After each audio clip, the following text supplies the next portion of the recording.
I'm delighted to be here today with the novelist and screenwriter David Nicholls to talk about his book Us. It's currently top of the paperback bestseller charts, and it follows the success of his last novel, One Day, which has sold 5 million copies and became a Hollywood film.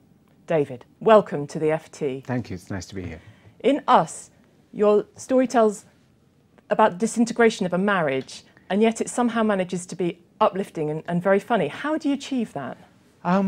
For me, it's the natural way to write, to mix comedy and more serious stuff. And I didn't want to write, about I'm sure there's a good novel to be written about a perfectly happy marriage, but I didn't want to write that. I wanted to write about the ups and downs.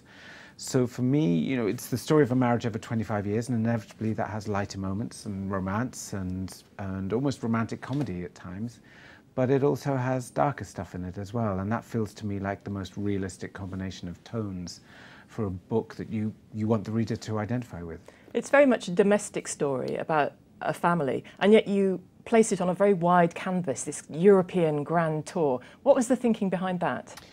Well, yes, I didn't want it to feel suburban. I didn't want it to feel small and just two people in a kitchen arguing. I wanted it to have a kind of almost a thriller element to it. So it's about a chase across Europe. It's sort of a road movie by rail.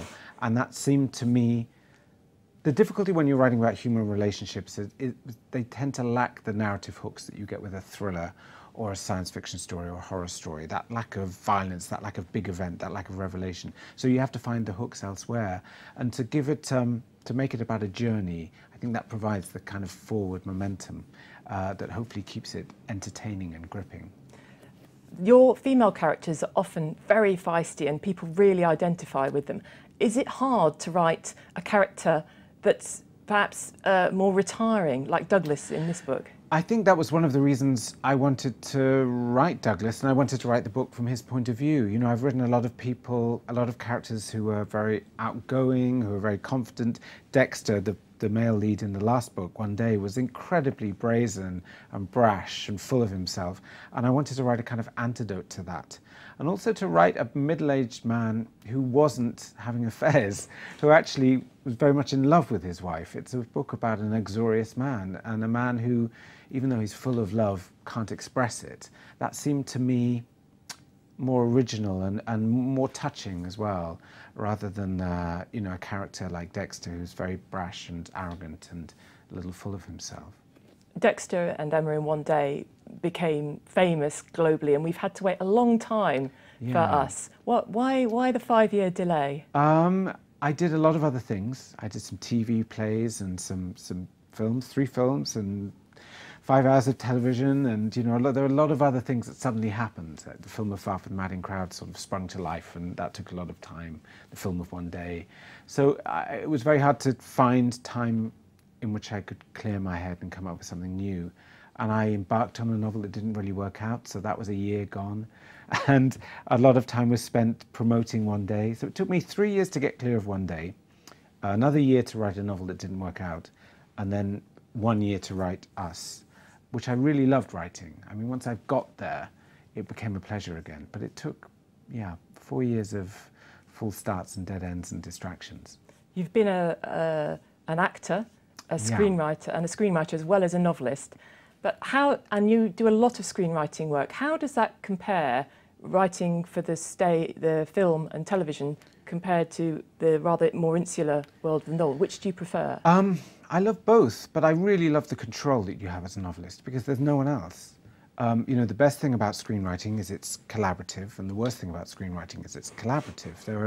Other people are paying for the film or the television, so they have a point of view, and you have all these restrictions. It has to be a certain length, it has to be castable, it has to have a certain budget, it can't have too many locations.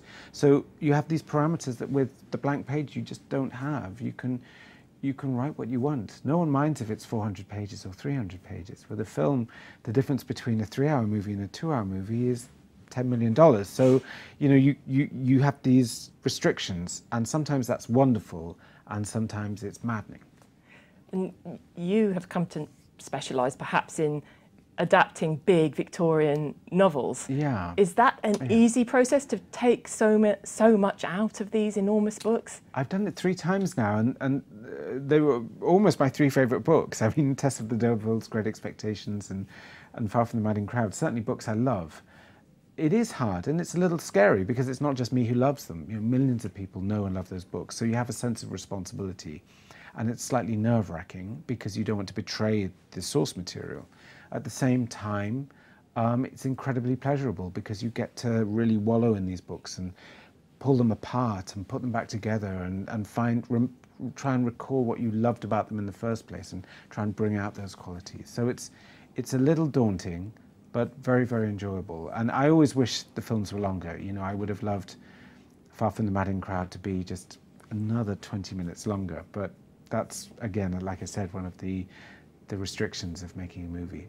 And if you could recommend one book to our readers for their summer, what would that be? Oh, a new book, or an old book, or well, this is the summer that I'm going to read Middlemarch. I've never read Middlemarch. I've written essays about it without reading it, and this summer, the idea of spending the whole of July and August working through this wonderful book that I've never quite grappled with is kind of appealing to me. So there's something about those big reading projects that's appealing until you get to about page 220 and your mind starts to wander. But that's my mission anyway. David, good luck with that, and thank you so much for coming to see us today. Thank you very much.